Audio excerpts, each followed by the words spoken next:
दोस्तों, आज हम जानेंगे कि कलावा क्यों बांधा जाता है। आपने अक्सर देखा होगा, बहुत से लोगों के हाथ में एक कलरफुल धागा बंधा होता है। यह किसी शुभ और मांगलिक कार्य के दौरान पूजा के समय हाथ में बांधा जाता है। घर में की जाने वाली हर छोटी से छोटी पूजा में भी इसका विशेष महत्व है। जब आप किसी पूजन या अनुष्ठान में बैठते हैं तो पंडित जी द्वारा आपके हाथ में एक विशेष प्रकार का धागा बांधते हैं, जिसे कलावा या मौली कहते हैं। पूजन या अनुष्ठान में कलावा क्यों बांधा जाता है? मान्यता है कि पूजा के दौरान हाथ पर कलावा बांधने से जीवन में आने वाले संकट से रक्षा होती है। धार्मिक ग्रंथों के अनुसार हाथ में मौली बांधने से त्रिदेवों और 3 महादेवियों की कृपा प्राप्त होती है। 3 देवी मां लक्ष्मी, मां सरस्वती और महाकाली से धन संपत्ति, विद्या, बुद्धि और शक्ति की प्राप्ति होती है। दोस्तों, हिंदू धर्म शास्त्रों के अनुसार कलावा या मौली का अर्थ है सबसे ऊपर, यानी कि मौली का तात्पर्य सिर से है।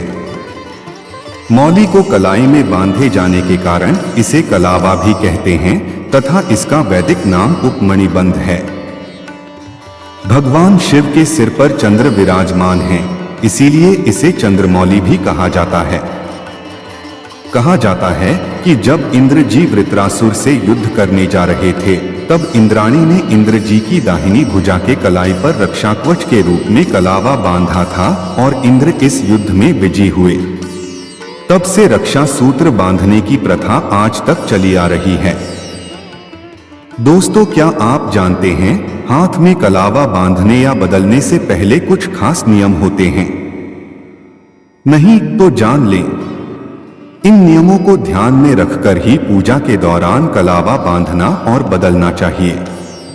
धार्मिक ग्रंथों में कहा गया है कि धार्मिक कर्मकांड शुरू करने से पहले हाथ में कलावा बांधना जरूरी होती है। दोस्तों, कलावा बांधने के लिए ये दिन है शुभ। धार्मिक पुराणों के अनुसार हाथों में बंधा हुआ कलावा सिर्फ मंगलवार और शनिवार के दिन बदलना ही शुभ होता है। मान्यता है कि इसे बांधने से सकारात्मक ऊर्जा जीवन में मिलती है। पुरुष और औरतें दोनों को अलग अलग हाथ में कलावा बांधा जाता है। जहां पुरुषों और अविवाहित कन्याओं को दाएं हाथ में कलावा बांधा जाता है, वहीं विवाहित स्त्री के बाएं हाथ में कलावा बांधना चाहिए। कलावा बंधवाते समय इन बातों का रखें ध्यान।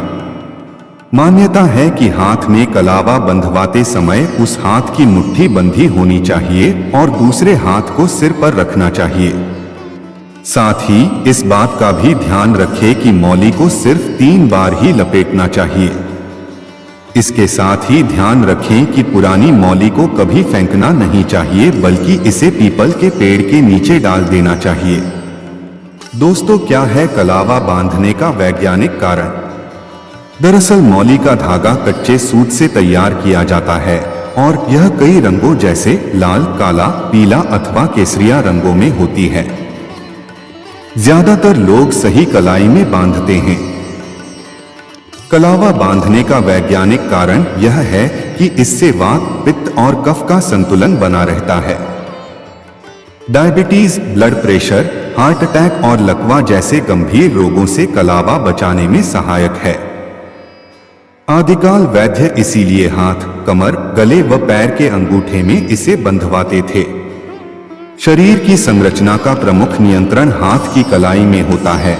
आपने भी देखा होगा कि डॉक्टर रक्तचाप एवं हृदय गति मापने के लिए कलाई के नस का उपयोग प्राथमिकता से करते हैं। इसीलिए वैज्ञानिकता के लिहाज से हाथ में बंधा हुआ मौली धागा एक एक्यूप्रेशर की तरह काम करते हुए मनुष्य को रक्तचाप, हृदय रोग, मधुमेह और लकवा जैसे गंभीर रोगों से काफी हद तक बचाता है।